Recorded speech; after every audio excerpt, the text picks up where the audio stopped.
Assalamualaikum warahmatullahi wabarakatuh. Shalom, Om Swastiastu, Namo Buddhaya, salam kebajikan, salam sejahtera untuk kita semuanya. Yang saya hormati Bapak dan Ibu tim penilai sertifikasi dosen gelombang 1 tahun 2025. Perkenalkan, nama saya Reski Aprilianto Wibowo, salah satu dosen pada program studi Teknik Sipil Fakultas Teknik Universitas Yapis Papua. Video ini dibuat untuk melengkapi salah satu persyaratan mengikuti sertifikasi dosen gelombang 1 tahun 2025, yaitu pernyataan diri dosen dalam unjuk kerja Tridharma Perguruan Tinggi atau PDD UKT-PT dalam bidang pengajaran. Selanjutnya, mata kuliah yang saya ambil sebagai bukti dalam video pengajaran saya yaitu mata kuliah Mekanika Rekayasa 1 yang merupakan salah satu mata kuliah wajib yang ada di program studi Teknik Sipil pada semester 1. Mata kuliah Mekanika Rekayasa 1 terdiri dari atas 3 SKS dan dalam pengaplikasiannya saya menggunakan metode DIA atau Delivery Interaction and Assessment baik secara offline maupun online.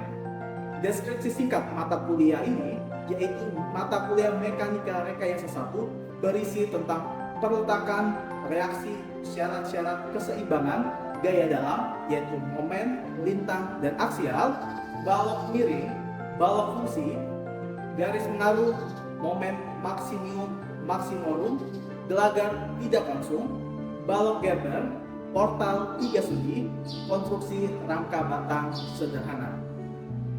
Bahan ajar yang dipilih dalam mata kuliah Mekanika Rekayasa 1 ini tentunya telah mengikuti perkembangan zaman dan kebutuhan yang ada di lapangan dan tentunya sesuai dengan sub CPMK yang ada.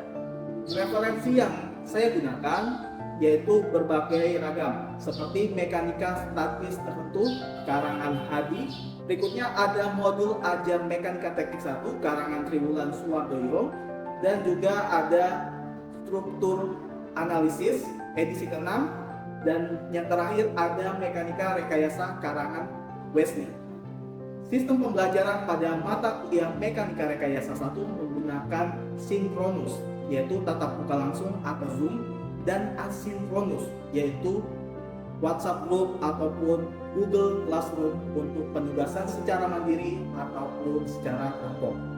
Metode yang digunakan dalam mata kuliah ini menitik beratkan pada keaktifan mahasiswa pada saat proses pembelajaran berlangsung, yaitu ceramah yang disesuaikan dengan RPS dan PBL (Problem Based Learning), di mana bisa menyelesaikan suatu soal atau masalah dengan cara individu maupun secara berkelompok. Aspek penilaian dari mata kuliah Mekanika Rekayasa 1 ini yaitu kehadiran sebanyak 5%, keaktifan 10%, kuis 15%, tugas atau tugas besar 25%, UTS 20%, dan UAS 25%. Demikian informasi yang dapat saya sampaikan terkait mata kuliah Mekanika Rekayasa 1 ini untuk mahasiswa program studi Teknik Sipil Fakultas Teknik Universitas Yapis Papua. Dan berikut adalah cuplikan bagaimana proses pembelajaran yang saya lakukan secara sinkronus tatap muka di dalam ruang kelas. Selamat menyaksikan. Assalamualaikum warahmatullahi wabarakatuh. Selamat pagi semuanya. Pagi.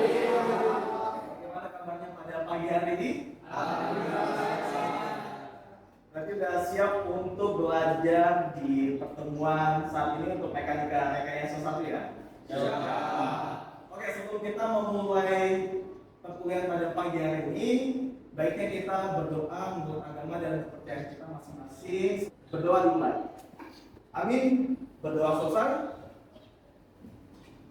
Baik, sebelum saya memulai perkuliahan pada pagi hari ini, izinkan saya untuk mengabsen Aikan Aidil Fikran. Hadir Pak. Dimas Yamtel. Hadir Pak. Oke, ada yang mau absen? Sudah ya. Baik, kita mulai saja perkuliahan pada pagi hari ini, yaitu tentang struktur rangka batang atau ras. Di mana pada hari ini kita akan menggunakan metode titik lurus. Tapi sebelumnya nih, Bapak mau tanya, pada pertemuan sebelumnya kita bahas tentang apa nih? Ada yang bisa jawab? Jawab. Tentang garis pengaruh balok Hilbert, Pak, terkhusus analisis garis pada balok. Oke, tentang balok Hilbert, terkhusus tentang garis pengaruhnya. Dan tentang tugasnya, nanti tugas yang pada pertemuan sebelumnya, nanti di akhir pertemuan ini kumpulkan ke ketua kelas untuk diserahkan ke Bapak. Baik, Pak. Oke, kita mulai saja nih tentang sistem rangka batang atau truss dengan metode titik pukul. Pertama, ini indikator penilaian yang harus adik-adik bisa dapatkan dan pahami di mata kuliah mekanika rekayasa 1, terkhusus untuk sistem rangka batang, analisis rangka batang dengan metode titik pukul, di mana berdasarkan sub CPMK 5, mahasiswa harus mampu menganalisis gaya dalam sistem rangka batang dengan metode titik pukul, di mana indikatornya ada 5. Yang pertama, mampu menjelaskan konsep dasar titik pukul, asumsi dasar metode, serta kondisi kesetimbangan. Yang kedua, mampu menghitung reaksi tumpuan menggunakan syarat-syarat kesetimbangan statik.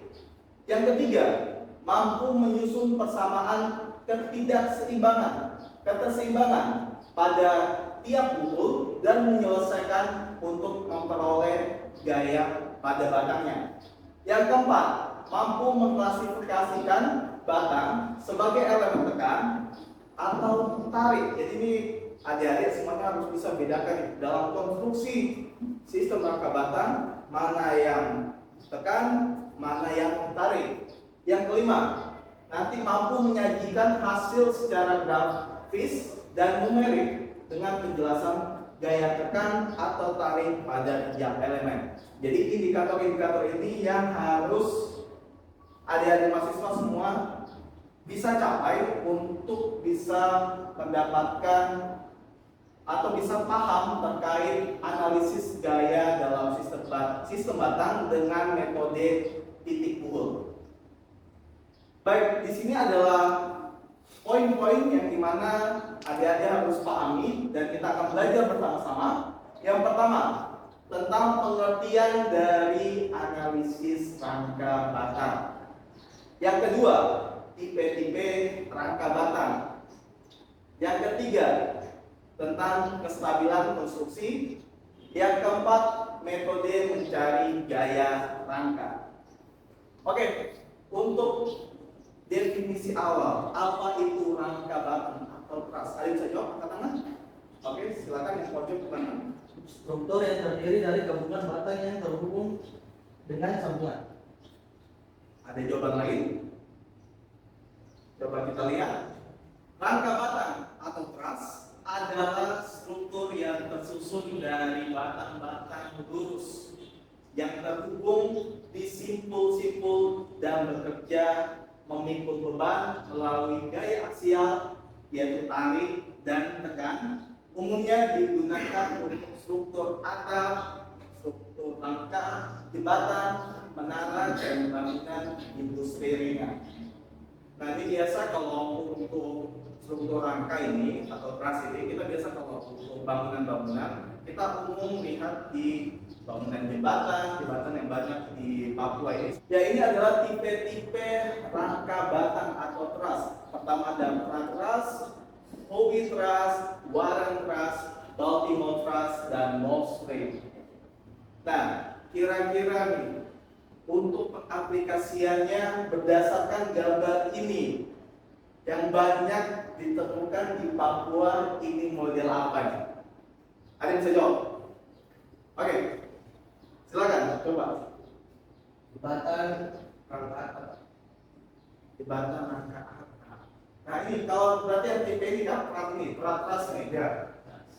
Kalian pernah nggak sih lewat di jalan alternatif di Kota Raja menuju Rumnas 3? Pernah lewat? Ya.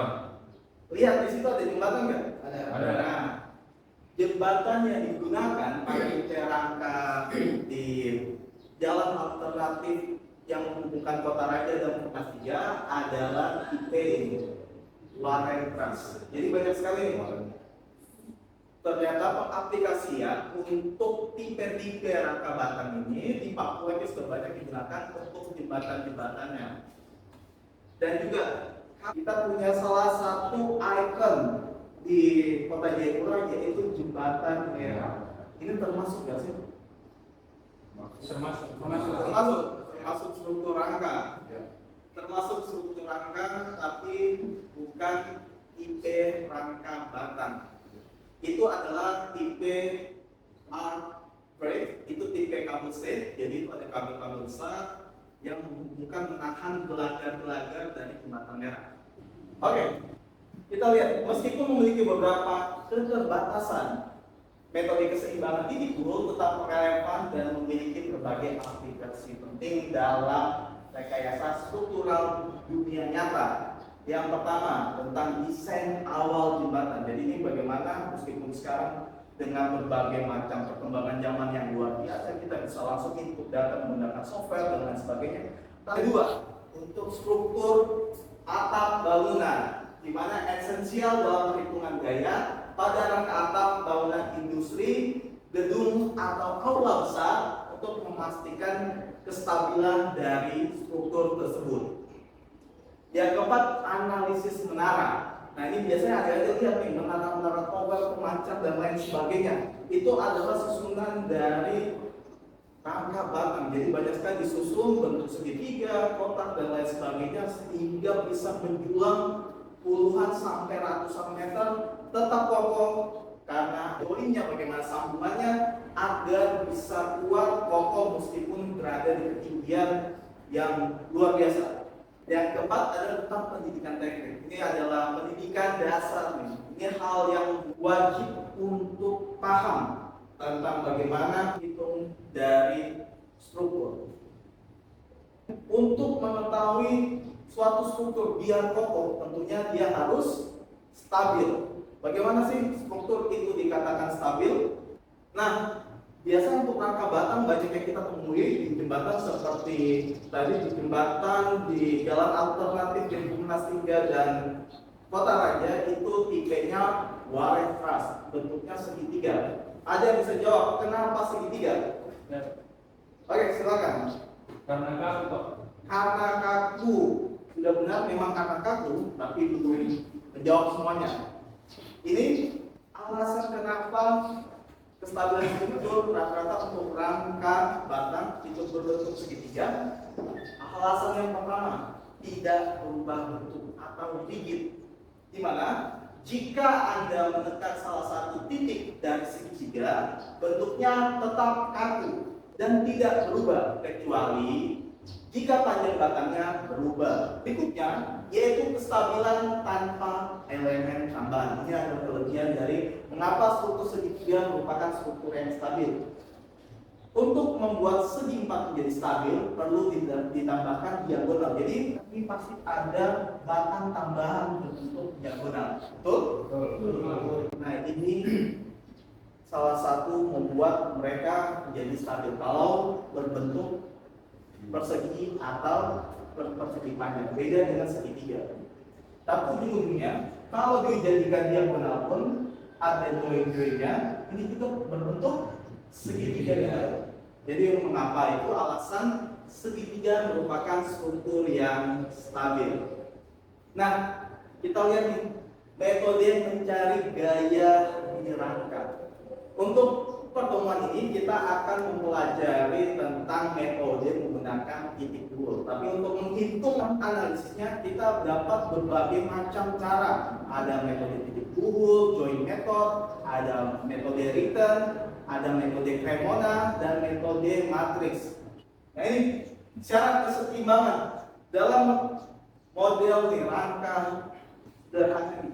Kita lihat untuk mengetahui suatu struktur rangka itu seimbang, keseimbangannya itu harus kita mengetahui, di mana kita akan mengetahui dengan cara menjumlahkan jumlah batang ditambah reaksi yang bekerja itu sama dengan 2 kali jumlah titik buhlnya atau titik pertemuan atau titik sambungannya.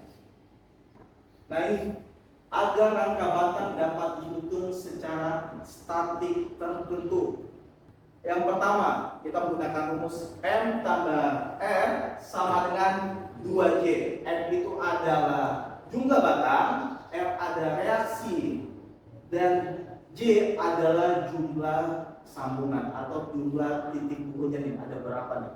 Nah, kalau berdasarkan rangka batang ini, jumlah batangnya ada berapa nih? Ada 1, 2, 3, 4, 5, 6, 7. berarti jumlah batangnya R-nya adalah 7. dan jumlah R reaksi ada 3, berarti di sini R-nya adalah 3. Berarti jumlah batang adalah 7, 7 ditambah berapa? 3 berapa? 10. 10 harus sama dengan 2J.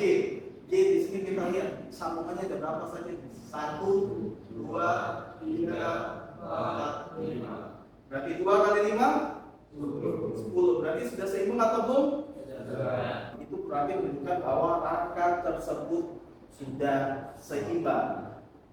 Baik, mungkin Bapak mau coba ada satu teman kalian yang bisa mengerjakan kalau untuk mencari keseimbangan. Kira-kira struktur ini sudah seimbang belum? Ada yang bisa jawab? Oke, coba langsung.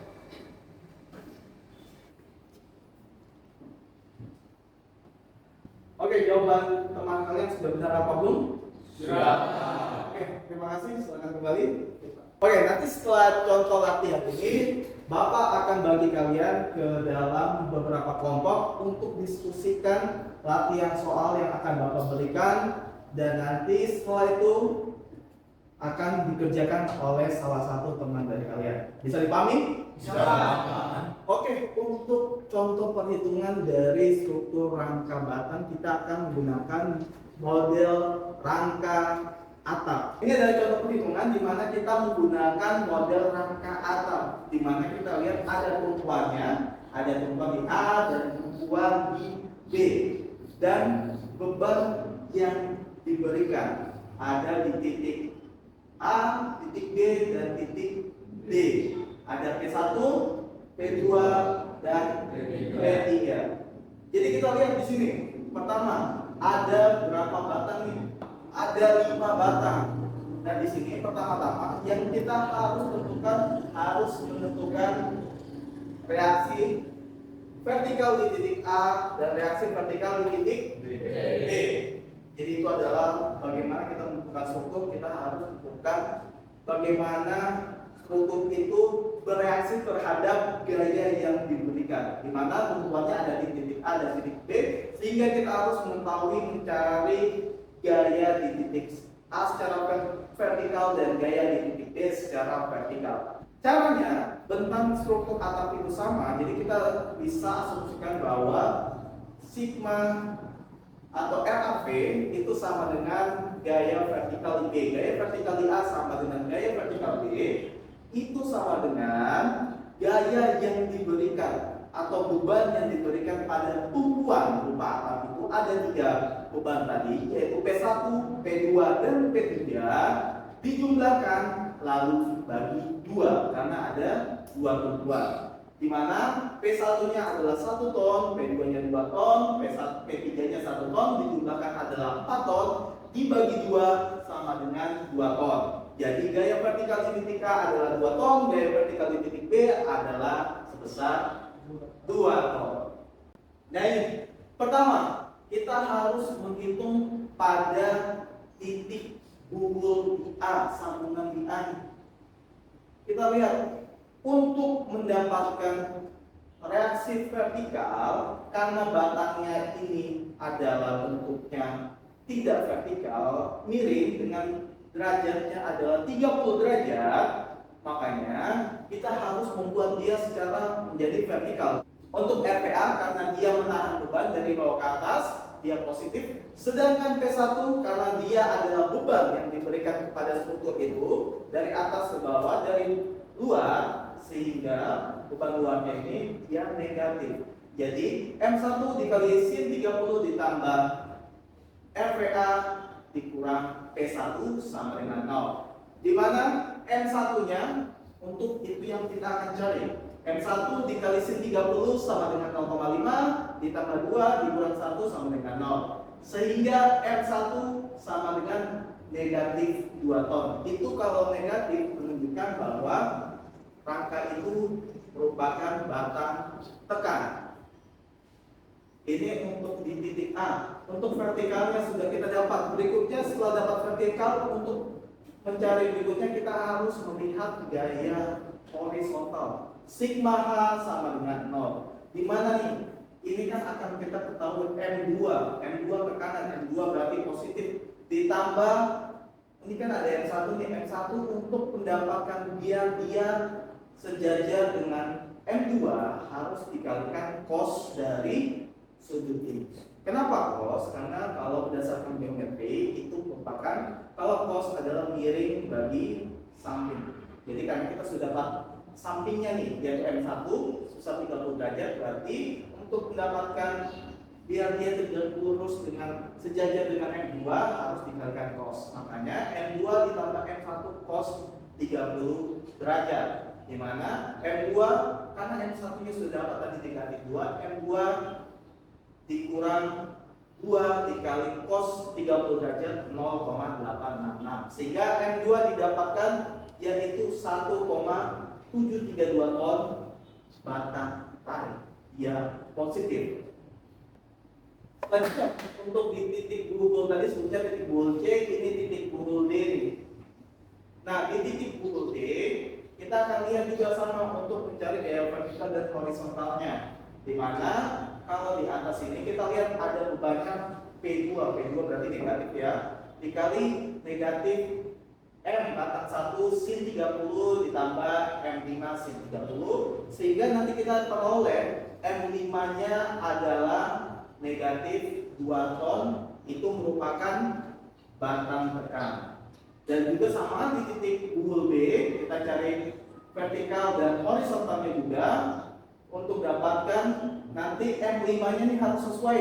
Bila di titik D dapatnya negatif 2 ton, untuk di titik B itu juga harus sama. Jangan sampai cara koreksinya, jangan sampai nanti gaya yang bekerja pada batang 5 di sini di titik buhul D beda dengan perhitungan kalian di titik buhul D.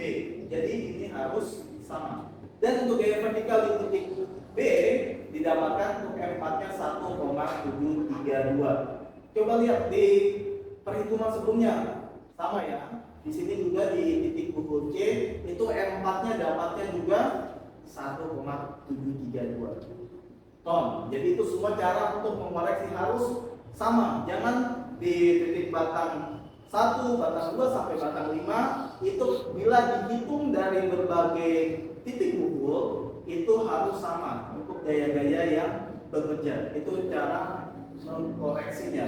Nah, ini untuk hasilnya dapat dilihat. Jadi nomor batang dari 1, 2, 3, 4, 5 kita buat dalam bentuk tabel.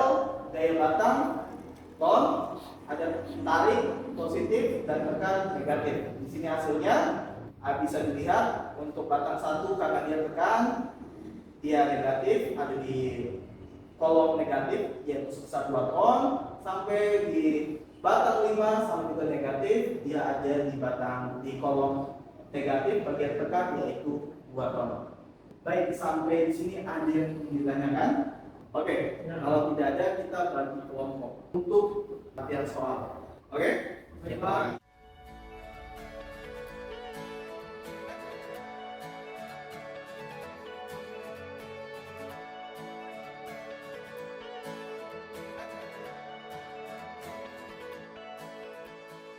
Oke, sudah selesai semuanya? Sudah. Oke, untuk melihat hasil kerja dari masing-masing kelompok, Bapak mau perwakilan dari satu kelompok untuk maju mengerjakan hasilnya. Coba dari kelompok sini. Oke, silakan. Ya. Nah, di sini contoh ini kita hanya ada satu beban yaitu di titik C, sedangkan dengan sudut rangka batangnya pada atap ini 45 derajat.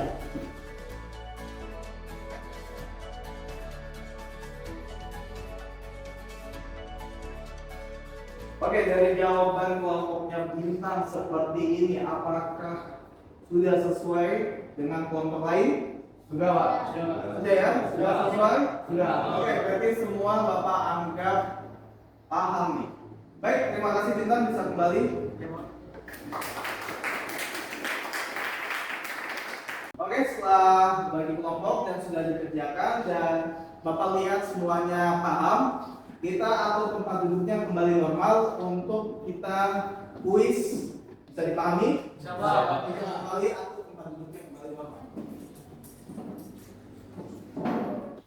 Oke, karena sudah diatur kembali ke tempat duduk masing-masing, kita akan mencoba untuk mengevaluasi tingkat pemahamannya adik-adik semua dengan kuis dengan contoh model soal di mana bebannya untuk P1 kita tambahkan dengan MTM terakhir kalian ditambahkan 1 dan P2 adalah MTM terakhir kalian ditambahkan 2. P1 sama dengan P3, jadi MTM terakhir ditambah 1. Baik, Bapak akan berikan waktu 15 menit dimulai dari sekarang. Baik, kalau sudah selesai, kuisnya bisa dikumpulkan ke Bapak ambil masing-masing.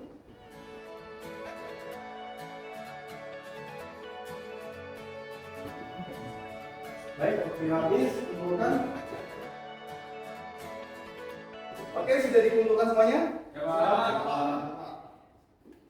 Baik, ini akan Bapak koreksi dan akan bagikan kembali ke kalian minggu depan.